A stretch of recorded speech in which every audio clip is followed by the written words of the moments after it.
الحمد لله رب العالمين والعاقبة للمتقين الصلاة والسلام على أشرف الأنبياء والمرسلين محمد وعلى آله وصحبه أجمعين. أعوذ بالله من الشيطان الرجيم. بسم الله الرحمن الرحيم. لقد كان لكم في رسول الله أسوة حسنة. صدق الله مولانا العظيم. قرآن کریم نے اس آیت مبارکہ میں پوری دنیا کے انسانوں کے لیے ایک معیار کا انتخاب کیا ہے اور بتایا کہ یہ محمد صلی اللہ علیہ وسلم جو ہیں یہ انسانوں کے لیے ایک نمونہ اور ایک معیار کی حیثیت رکھتے ہیں. اسی معیار کو دیکھ کے آپ کو اپنی زندگی استوار کرنی ہوگی. اور حقیقت یہ ہے کہ جو کوئی بھی انسان دنیا میں آتا ہے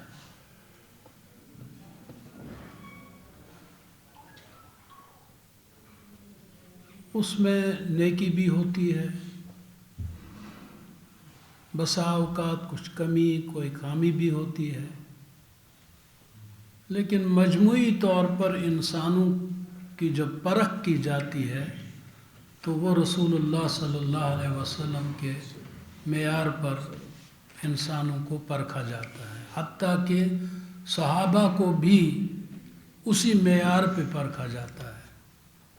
جو اس معیار کے جتنا نزدیک ہو وہ اتنا بہتر مانا جاتا ہے، اور جو اس معیار سے جتنا دور ہو وہ اتنا دور مانا جاتا ہے.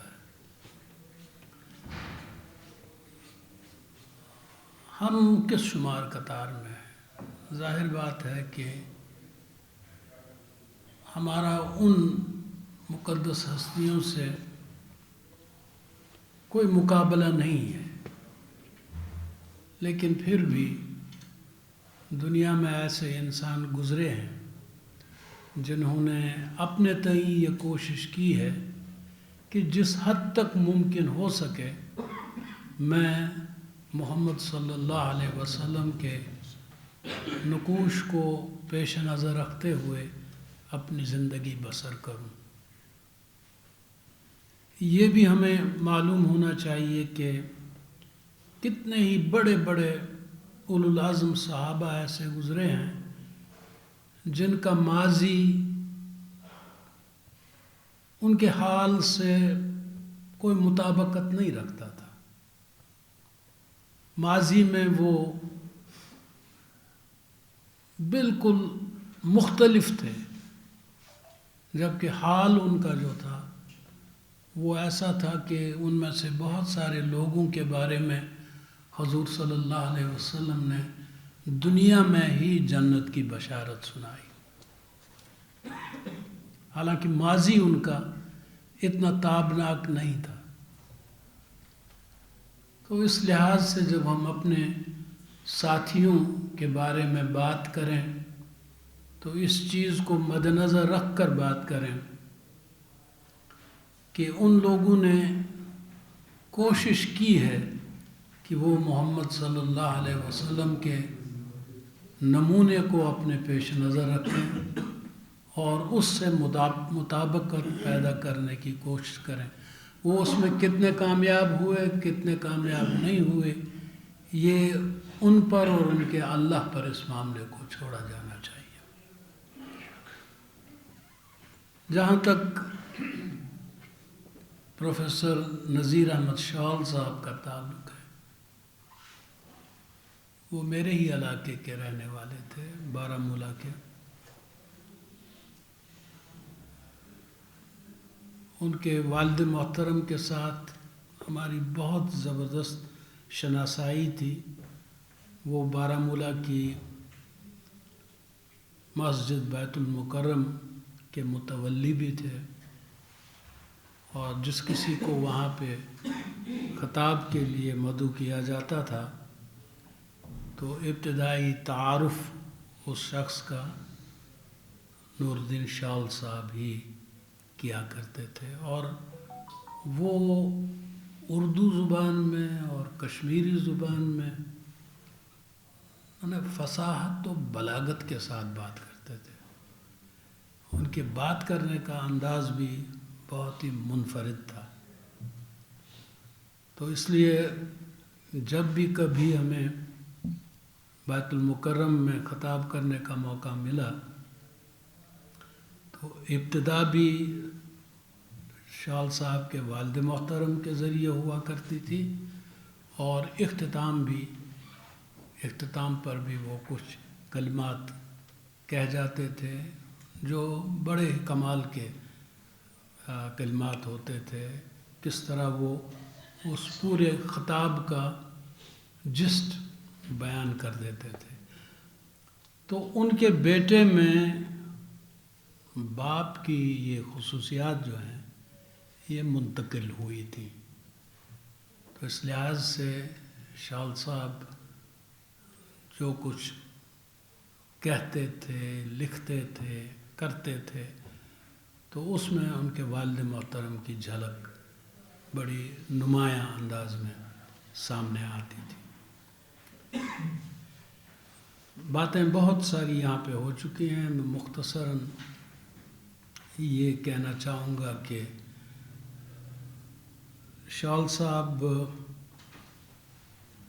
نے برطانیہ کا محاذ سنبھالا ہوا تھا. جو آفس وہاں پہ تھا اگرچہ وہ کشمیر سینٹر کے نام سے چل رہا تھا، لیکن حقیقت یہ ہے کہ جن لوگوں نے اس آفس کو قائم کیا تھا انہوں نے امریکہ میں بھی، برسلز میں بھی، کشمیر میں بھی آفیسز قائم کیے تھے. اور دیکھنے کی چیز جو ہے وہ یہ کہ ان آفیسز میں آزاد کشمیر کے یا پاکستان کے لوگوں کو ایڈجسٹ نہیں کیا گیا تھا، بلکہ مقبوضہ کشمیر سے آئے ہوئے ان قائدین کو وہاں پہ ایڈجسٹ کیا. وہ ترنبو صاحب ہوں، وہ شال صاحب ہوں، وہ فائز صاحب ہوں، وہ دہلی کا آفس ہو، کیونکہ سوچ یہ تھی کہ بالآخر ہر جگہ موجود رہنے چاہیے مقبوضہ کشمیر کے ساتھی، اور انہی کو قیادت کرنی ہے. انہی کو اگر بات چیت ہوتی ہے وہ شریک ہوں گے بات چیت میں. تو اس لحاظ سے جن افراد کا انتخاب ہوا وہ بھی سوچ سمجھ کے ان کا انتخاب کیا گیا، اور انہوں نے اپنے طور پر اور اپنے تئیں جتنا کچھ وہ کنٹریبیوٹ کر سکتے تھے انہیں اپنی صلاحیتوں سے شاید بڑھ کر ہر کسی نے کام کیا. لیکن ظاہر ہے کہ جہاں ہم کچھ پلان کرتے ہیں وہیں دشمن بھی پلان کرتا ہے، ہمارے مخالف بھی پلان کرتے ہیں. تو دو میں سے کسی ایک ہی کا پلان جو ہے وہ بالآخر کامیاب ہو جاتا ہے.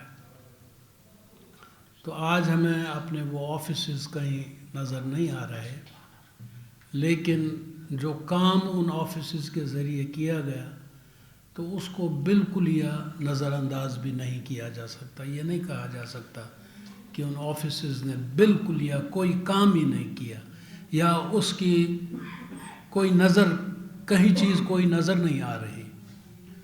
اس کے اثرات ہیں، اس کے ایفیکٹس موجود ہیں. تو اس لحاظ سے ہمارے ان ساتھیوں میں جن میں شال صاحب کا ایک بہت بڑا نام ہے، تو انہوں نے بھی اپنا کردار اس میں ادا کیا. اللہ تعالیٰ اس کردار کو اپنی بارگاہ میں قبول فرمائے. آخری چیز جو میں عرض کرنا چاہتا ہوں وہ یہ کہ قیادت نیڈس ٹو بی ایگزمپلری. محمد صلی اللہ علیہ وسلم کو دنیا کے لیے ایک نمونہ بنایا گیا، اس لحاظ سے کہ ہر بندہ اب ان کی طرف دیکھے گا اور اس نمونے کو مد نظر رکھ کر وہ اپنے کردار کو ڈھالنے کی کوشش کرے گا.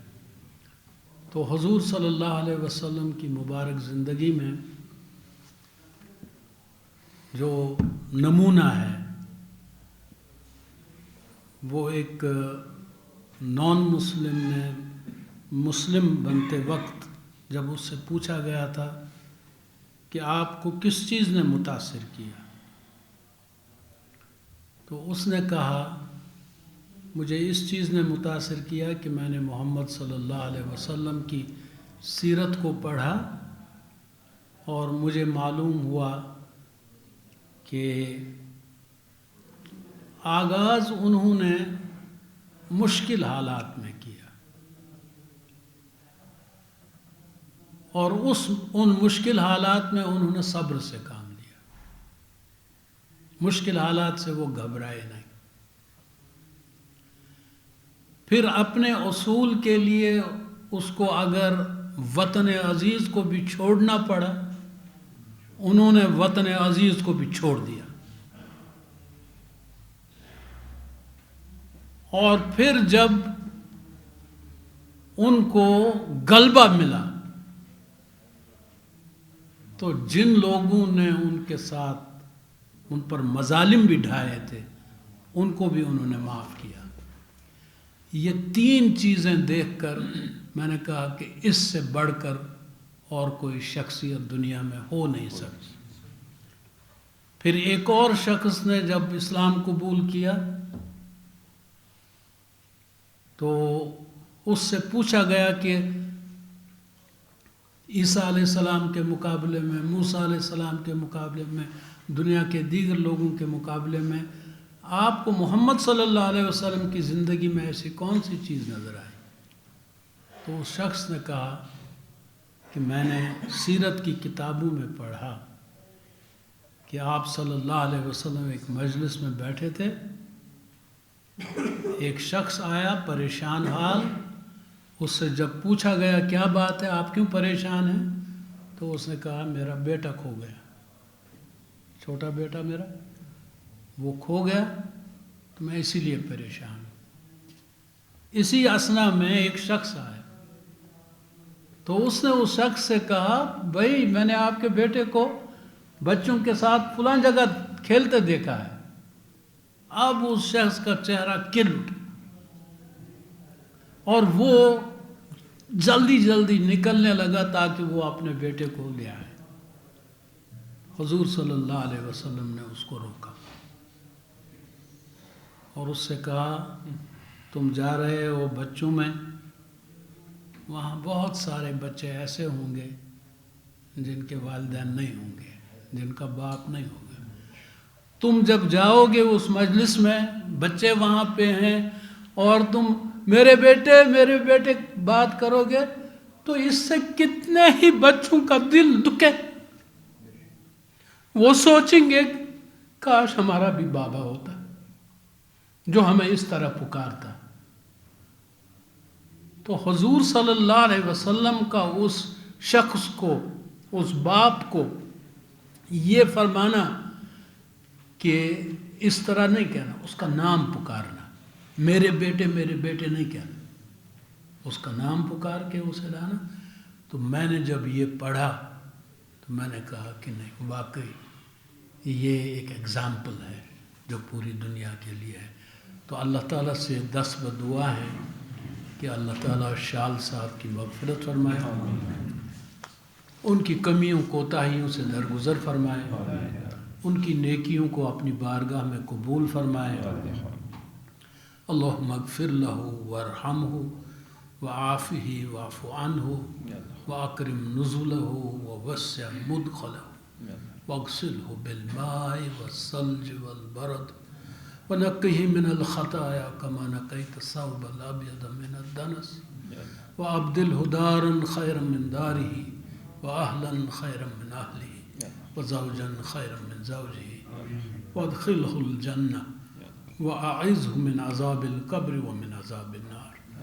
اللهم اجعل قبره روضة من رياض الجنة ولا تجعل قبره حفرة من حفرات النيران بعظمة الفرقان وبعظمة التكبير.